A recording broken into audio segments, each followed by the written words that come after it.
Super. And సావు గారు, మీకు నాకు తెలిసి బియాండ్ డైరెక్టర్ అండ్ ప్రొడ్యూసర్ మీ ఇద్దరికి ఒక బాండ్ ఏర్పడిపోయి ఉంటుందని మా నమ్మకం. How do explain that? డెఫినెట్గా అండి. నాకు ఈ సినిమా పరంగా కానీ వేరే పర్సనల్ విషయాలు చాలా షేర్ చేసుకుంటూ ఉంటాం, ఇండస్ట్రీ విషయాలు మాట్లాడుకుంటూ ఉంటాం, ఒపీనియన్స్ కానీ ఏదైనా. సో దాన్ని ఏమంటాం, మూవీ విషయానికి వస్తే విషయాలంటే అత్తగారు మామగారిని ఎలాగ అలాంటివి లేవు కదా. అవన్నీ సినిమాలు చూపించేస్తున్నారు ఇంకా. సో ఇంకోటి ఏంటంటే డెఫినెట్గా ఆయన ముందు డైరెక్టర్గా సరే నా సినిమా ఇది బాగుండాలి అని ఎంత ఆలోచిస్తారు, ప్రొడ్యూసర్ కూడా ఈ సినిమా వల్ల ఎంత లాభం ఉండాలి అనేది కూడా ఆలోచిస్తారు. మనం చూస్తే చాలా తక్కువ మంది డైరెక్టర్స్కి అసలు ముందు అది ఉంటుంది.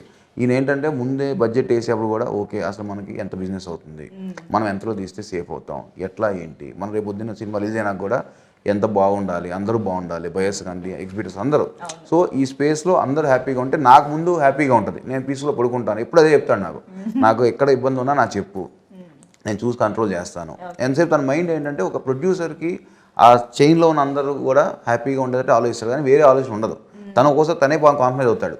సరే సీన్ తీద్దాం అనుకుంటే అబ్బా ఇది ఎందుకు లెక్క చెక్ అవుతుంది, ఇంకో ఆలోచిస్తాను. సో ఆ క్లారిటీ తనకు ఉంది కాబట్టి ఒక సీన్కి 4-5 రకాలుగా కూడా ఆలోచించి ఎక్కడ తగ్గిద్దాము ఏంటి అనేది ఆయనే. నేను అందుకనే అంట నీళ్ళు ఉండగా దిగులు తనకు ఎందుకు అంటానంటే దానికే అంట. సో ఆ ప్రెషర్ అంతా కూడా ఆయనే పడతాడు పాపం. ప్రొడ్యూసర్ల స్లోగన్ అనిల్ ఉండగా దిగులు దండగా. అది డెఫినెట్ అండి.